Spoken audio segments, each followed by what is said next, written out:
పోలాల అమావాస్య ఎంతో పవిత్రమైన విశేషమైన రోజు. శ్రావణ బహుళ అమావాస్యని పోలాల అమావాస్య అని పిలుస్తారు. ఎంతో శక్తివంతమైన విశిష్టమైన రోజు ఇది. ఇటువంటి శక్తివంతమైన రోజు ఎవరైతే స్నానం చేసే నీటిలో ఈ ఒక్కటే వేసుకుని స్నానం చేస్తారో వారి జన్మల పాపాలు, దరిద్రం తొలగి సకల శుభాలు కలుగుతాయి. మరి ఈరోజు స్నానం చేసే నీటిలో ఏం వేసుకుని స్నానం చెయ్యాలో ఇప్పుడు ఈ వీడియోలో తెలుసుకుందాం. శ్రావణ మాసంలో వచ్చే అమావాస్యనే పోలాల అమావాస్య అంటారు. అమావాస్య, పౌర్ణమి అనేవి శూన్య తిథులు. అమావాస్యను అశుభ సూచకంగా భావిస్తారు చాలామంది. కానీ కొంతమంది అమావాస్యను మంచి రోజుగా భావించి ఆ రోజే పనులు మొదలు పెడతారు. కొన్ని రాష్ట్రాల్లోని ప్రజలు అమావాస్యకు ఎంతో ప్రాధాన్యత ఇచ్చి లక్ష్మీదేవి పూజను ప్రత్యేకంగా చేస్తారు. సాధారణంగా శ్రావణ మాసంలోని శుక్రవారాల్లో లక్ష్మీదేవిని పూజిస్తాం. అలాగే శ్రావణ మాసంలో వచ్చే అమావాస్య అంటే లక్ష్మీదేవికి ఎంతో ప్రీతికరమైన రోజు. కాబట్టి ఈ పోలాల అమావాస్య రోజు లక్ష్మీదేవిని భక్తి శ్రద్ధలతో పూజిస్తే అష్ట ఐశ్వర్యాలు, భోగ భాగ్యాలు కలుగుతాయి. పోలాల అమావాస్య ఎంతో పవిత్రమైన రోజు, ఎంతో శక్తివంతమైన రోజు. ఈ రోజు పల్లెటూర్లలో గ్రామ దేవతలైన పోలేరమ్మ, పోచమ్మ, మౌళ్ళమ్మ గ్రామ దేవతలను భక్తితో కొలుస్తారు. పోలాల అమావాస్య గొప్పతనం తెలిపే ఒక వ్రత కథ కూడా ఉంది. ఆ కథ ఏంటి అంటే, పూర్వం ఒక ఊరిలో 7 అన్నదమ్ముళ్ళు ఉండేవారు. వారికి పెళ్లిళ్ళై భార్యలు కాపురానికి వచ్చారు. వారందరికీ సంతానం కలిగి పిల్లలతో సుఖంగా కాలం గడుపుతున్నారు. ఈ 7 చివరి కోడల పేరు పోలి. కొంతకాలానికి ఆ 7 కోడళ్ళు పోలాల అమావాస్య నోము నోచుకోవాలని అనుకుంటారు. కానీ అదే రోజు చివరి కోడలు అయిన పోలి బిడ్డ మరణించడంతో ఆ నోమును నోచుకోలేకపోతారు. ఈ విధంగా వారు 6 సంవత్సరాల నుండి నోము నోచుకునే ప్రయత్నం చేయడం, పోలి సంతానం మరణించడం జరుగుతూ వస్తుంది. ఇలా జరగడం వల్ల మిగిలిన తోటి కోడళ్ళు పోలిని తిడుతూ ఉండేవారు. అదేవిధంగా 7వ సంవత్సరం కూడా వచ్చింది. ఈసారి కూడా నోము నోచుకోవాలి అనుకుంటారు. ఈసారి కూడా పోలి యొక్క 7వ సంతానం మరణిస్తుంది. ఈ సంగతిని పోలి తోడికోడళ్లకు చెప్పకుండా తన బిడ్డ శవాన్ని గదిలో పెట్టి తాళం వేసి వారితో కలిసి నోము నోచుకుంటుంది. వేడుక ముగిసిన వెంటనే ఇంటికి తిరిగి వెళ్లి తన బిడ్డ శవాన్ని భుజాన వేసుకుని ఊరి చివరకు వెళ్లి అక్కడ ఉన్న పోలేరమ్మ తల్లి గుడి దగ్గర శవాన్ని పడుకోబెట్టి ఏడవసాగింది.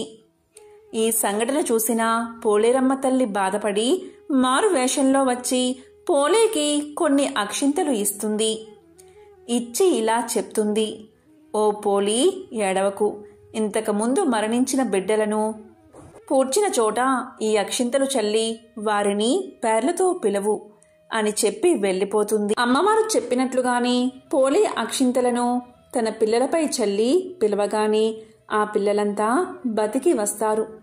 వారితో సంతోషంగా ఇంటికి చేరుకుంటుంది పోలి. కాబట్టి అంతటి విశిష్టమైన రోజు ఈ పోలాల అమావాస్య.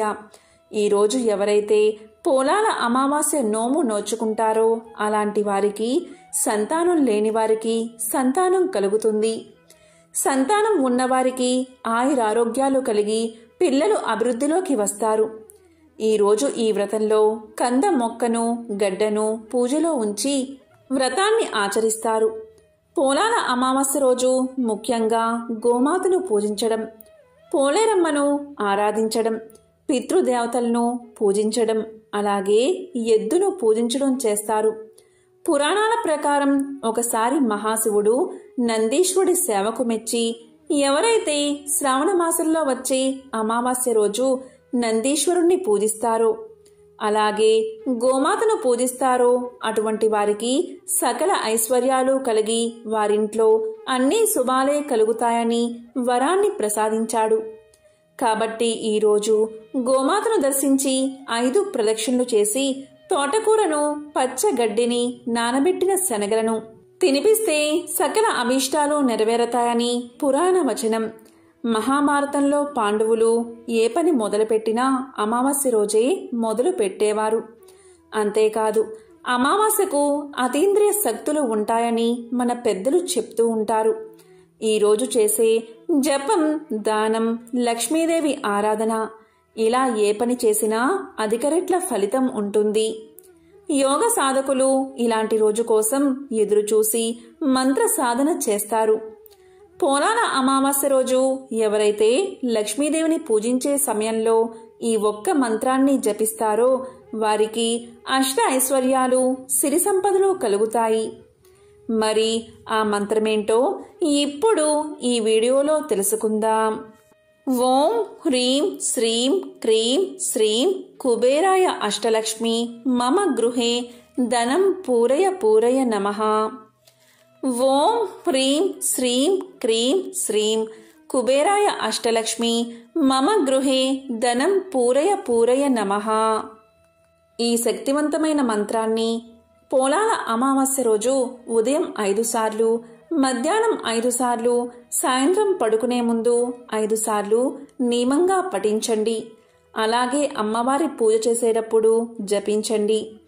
ఇలా చేస్తే లక్ష్మీదేవి యొక్క సంపూర్ణ అనుగ్రహం మీకు కలుగుతుంది.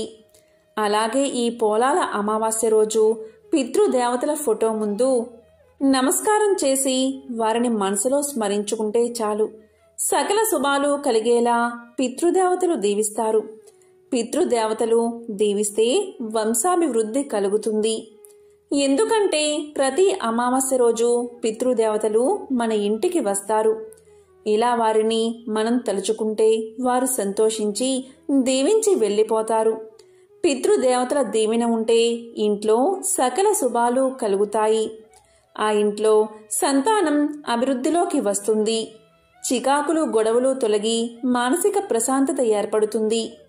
ఇక ఈరోజు స్నానం చేసే నీటిలో చిటికెడు కల్లుప్పు వేసుకుని స్నానం చేస్తే చాలు. నరదృష్టి, నరపీడ, నరఘోష తొలగిపోతాయి. మనం ఏ పని చేసినా విజయం చేకూరుతుంది. ఈ పోలాల అమావాస్య రోజు తమ సౌభాగ్యం కోసం, తమ పిల్లల యోగక్షేమాల కోసం, తమ కుటుంబం కోసం ఈ వ్రతాన్ని ఆచరించడం అనాదిగా వస్తున్న ఆచారం. ఈ పోలాల అమావాస్య పశువులను పూజించే పర్వదినం. గ్రామదేవతను ఆరాధిస్తూ వ్యవసాయానికి సహకరించే పశువులను పూజించే పర్వదినం కాబట్టి ఎంతో విశేషమైన ఈ పోలాల అమావాస్య రోజు స్నానం చేసే నీటిలో కల్లు ఉప్పు వేసుకుని స్నానం చేస్తే సకల శుభాలు కలుగుతాయి. ఓం శ్రీ మాత్రే నమః.